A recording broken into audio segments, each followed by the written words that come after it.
Okay, continuing right along here, up next we have Anne Bonilla with us, and we're kind of moving into something called Lockdown Browser now. And Lockdown Browser, we'll learn a little bit more about it, but it's available in 2 different places. It's available in Performance Matters, and it's available in Schoology. So Anne, whenever you're ready, feel free to share your screen and talk about Lockdown. Okay, so for the Lockdown Browser in Performance Matters, let me share my screen. When you are setting up a test, or if you're working with a test that is created by the district, one of the district benchmarks, you may notice that a student may end up with a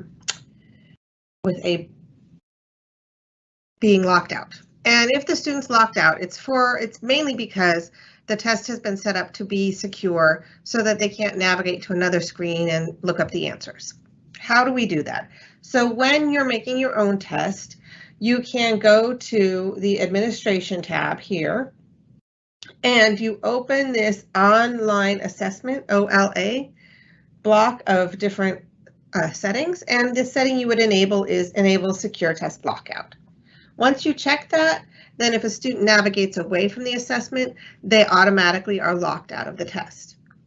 How do we fix that? So a lot of teachers think that they have to fix that by sending in a help desk ticket, but in fact, you can actually fix that on your own using the OLA student status, which is available by clicking on the tests button in the menu.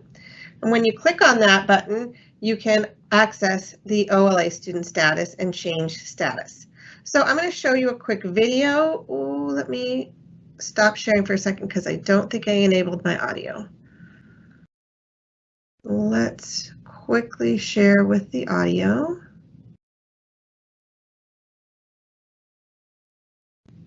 And we'll take a look at this video very quickly. It's a 2-minute video, but it walks you through how to do this.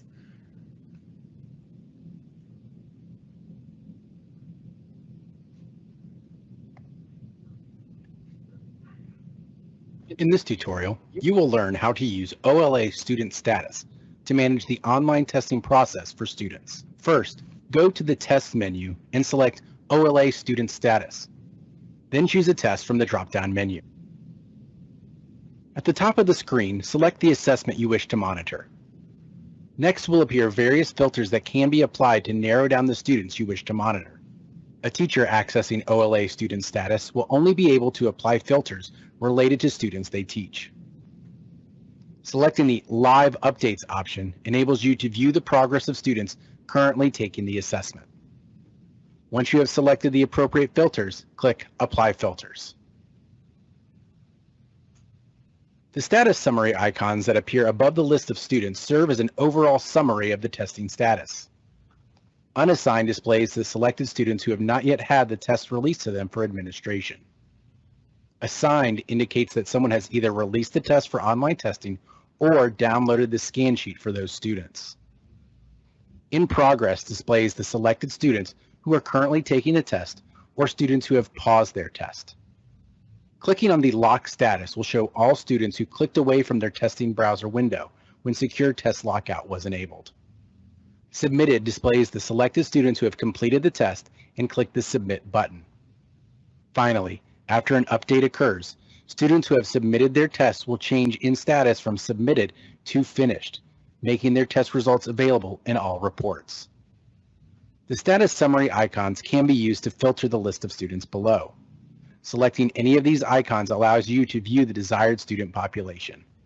When finished, click the button again to return to the full list of students. To unassign a student from a test, simply select the student and choose Move to Unassigned from the Action menu to unrelease their test.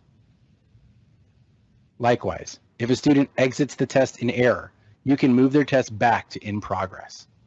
Select the student and choose Move Finished to In Progress from the Action menu.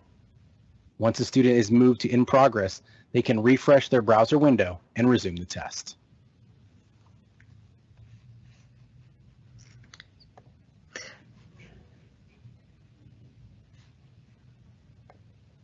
And that short video is actually available on the the shared videos that are available when you look in the news and announcements on Performance Matters. And I can demonstrate that for you very quickly, how to get to those videos if you've got any questions about Performance Matters.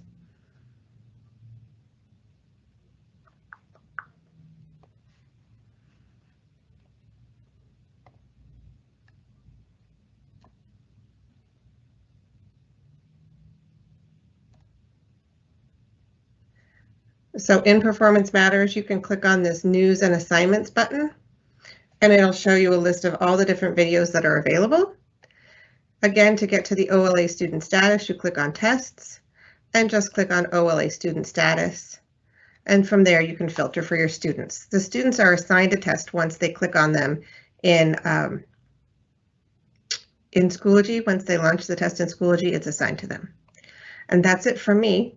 I'll turn it back over to Alexandra. Perfect. Thank you, Anne. That was fantastic and hopefully a helpful resource to you guys, especially, that idea of students being locked out. That's not super helpful. So it's great that you can just do that on your own. I'm going to go ahead and reshare my screen and get my camera on for you guys so you can see who's talking to you. Okay, perfect. So in the last few minutes that I have, you guys, it's 4:30, so we got about 15 minutes more together. So we're going to go ahead and go over Lockdown Browser in Schoology next, and that will be our final presentation for the day. And you guys get to hear from me about this.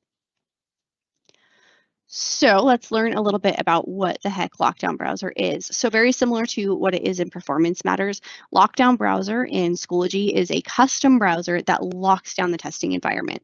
So we'll see a little bit of an example in this in a couple of slides, but basically it says that students cannot go anywhere but the tests that you've assigned them within Schoology. So a couple ways of how it works here. So basically its name says it all. It locks down the browser on a computer or on a tablet. It works on Chromebooks just fine. Assessments are displayed full screen, so they can't be minimized. Students can't exit out of them. They can't alt tab to another screen. They're just seeing the assessment. The browser menu, the toolbar options are removed, except for just a couple things, like they can refresh the page, they can exit out of the browser if they need to, but they may or may not be able to get back into it depending on your settings. They can't access other applications, including the calculator, messaging, screen sharing, other things like that.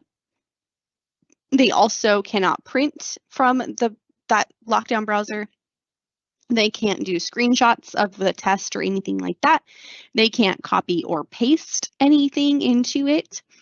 Anything like on the right-click menu, the function keys, all those keyboard things that they learn how to do to get around things, those are all disabled. And the assessment cannot be exited unless the student submits it for grading. So if they do need to leave, they can't come back and they can't leave, look up the answer and come back. They actually have to submit it for grading, and then it's up to you if you want to give them the ability to re-edit their answers or anything like that.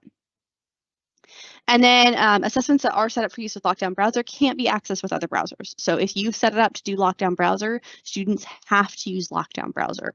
So it is a really secure testing environment, and it is definitely what I recommend using if you're going to be doing assessments in Schoology. So this is a little bit of an example here of what it looks like for the student. And this is it. This is all they see here. So you can see they don't have their start menu down at the bottom. They don't have that system tray or dock down at the bottom to open up other apps. They can't edit this web address, so they can't go to YouTube or Google. They're just locked into the website that the test is on. There's no menu bar. They can't go back, they can refresh. They do have a couple tools up here you can give them access to, but for the most part, it is really locked down. And then they do have an exit here, but that is going to let them know that they're submitting that for grading. So they're not going to want to do that until they're complete with the test. So it's pretty easy to set up Lockdown Browser. I do have a video that I'm going to show you guys here in just a moment. But basically what you're going to do is the first thing you want to do is create the test in Schoology. So here we see LMS, but that means Schoology. You're going to go into Schoology, set up your test, and use whatever question type you want. So if you want to do short answer questions, essay questions, multiple choice, this isn't a how to set up a test in Schoology webinar, but certainly we have some resources on that if you guys need them. But once you have that test set up, then there is a Lockdown Browser tool on the side. You'll go in, find the test that you want to set up lockdown for, and edit those settings. And then you'll say, let's require lockdown browser, and you'll have a couple additional settings you can customize. You hit save and close, and just like that, you're good to go. So that's all well and good for me to talk about it, right? But let's see a video on that, because I do have a video for you guys, and I am going to leave it in this slide deck for you. I have a couple other resources linked here as well, including the Lockdown Browser playlist. So that has a bunch of different how-to videos. And then I have a link to this specific video on teacher setup. So let's take a look. My audio is shared, so we should be good. So let's see how teachers can set up lockdown.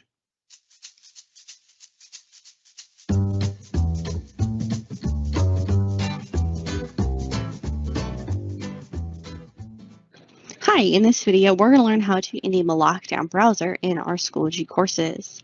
Lockdown Browser is a special test browser designed to lock students into the test so they can't look at outside resources while testing. So let's get started. I'm here in my Schoology course, and as a quick reminder, you do need to set up Lockdown Browser in each course for each assessment, but luckily it's just a few clicks, so it's not too bad. So here I am, I've got my test already configured and set up. So my next step is to go into Lockdown Browser. When I first go into Lockdown Browser, I'll see some information here and some different tutorials and things like that. If I don't want to see this page again, I can say don't show again. Otherwise, I can continue. All of the assessments I have set up in my course are going to load, and I'm going to be able to see whether or not Lockdown Browser is required and whether or not live proctoring is required. We have a separate video on live proctoring if you're interested in setting that up. For now, we're just going to learn how to set up the browser. So I'm going to find a quiz that I would like to require this Lockdown Browser on and click the down arrow next to it and go into settings. My first step is to click this radio button that says require Lockdown Browser. And then I do have some advanced settings I can configure. The first one here is I can lock the students into lockdown until the exam is completed, meaning they can't just quit out for whatever reason. However, I can set up a password to give to my students if they need to close out early in case they have some sort of emergency. I can also decide whether or not to allow students to take this exam on an iPad. Since we don't use iPads in the district, I'm going to go ahead and leave this off. And I can also choose to allow access to an external web domain. So an example of why I might want to do this is if I have a link to an article or a YouTube video I'd like my students to be able to watch, I can enable them to go to that domain. They won't be able to just open up a new tab and go to YouTube. I would have to specifically have a link in my test. In this case here, I do have a link to a YouTube video, so I'm going to check this box here. And I want to type out just the name of the domain. So it would just be youtube.com. I don't need to link the full video. The direct link in my test will take them there. I can also enable a calculator on the toolbar. This is separate from the Schoology calculator. So I'm already giving them a Schoology calculator. I'm not going to give them a separate calculator in Lockdown. And I can also decide whether or not I want to enable printing from the toolbar. In this case here, I want them to submit digitally, so I'm not going to enable printing. If I were to enable live proctoring, at that point I would continue on to these settings, but again, we have another video on that. So now I'm done. I can click save and close, and Lockdown Browser is now set up for my students for that test. Thank you for watching. Okay, as you can see, it's pretty simple to set it up. Just the important thing there is it is per test per class. I do see a question here for using Lockdown Browser for common assessments, and Anne might be able to back me up on this, but I believe if you set up the common assessment within Schoology, Lockdown Browser should still work with it. So it's the same setup as long as it's within Schoology. And Anne, if you know any differently, please let me know. No, I believe you're correct. It's the same options. Perfect. So that's another pro for why you might want to use common assessments within Schoology, is you can use Lockdown on those as well. Okay, escape out of this here. We're not going to watch this video again. Also linked within this slide deck, excuse me, is this Lockdown Browser playlist. So this has all of our how-to videos on Lockdown Browser. I know during COVID times, the live proctoring was a really big piece. So you can certainly check out those if you want a live proctor test in Lockdown. And then you also have some examples here on how students join. But for the most part, you can just check out the teacher setup video and how students take a test on a district Chromebook laptop with Lockdown Browser. So pretty easy and straightforward, and it gets them right into it. All right, with that being said, I'm going to see if there's any other questions here. I do see a question here on how to use the test feature of Blocksy for performance matters assessments. That's a little bit longer to go into. So we do have a Blocksy webinar called Managing the Web with Blocksy. Go check that webinar out because that talks a lot more about assessment mode.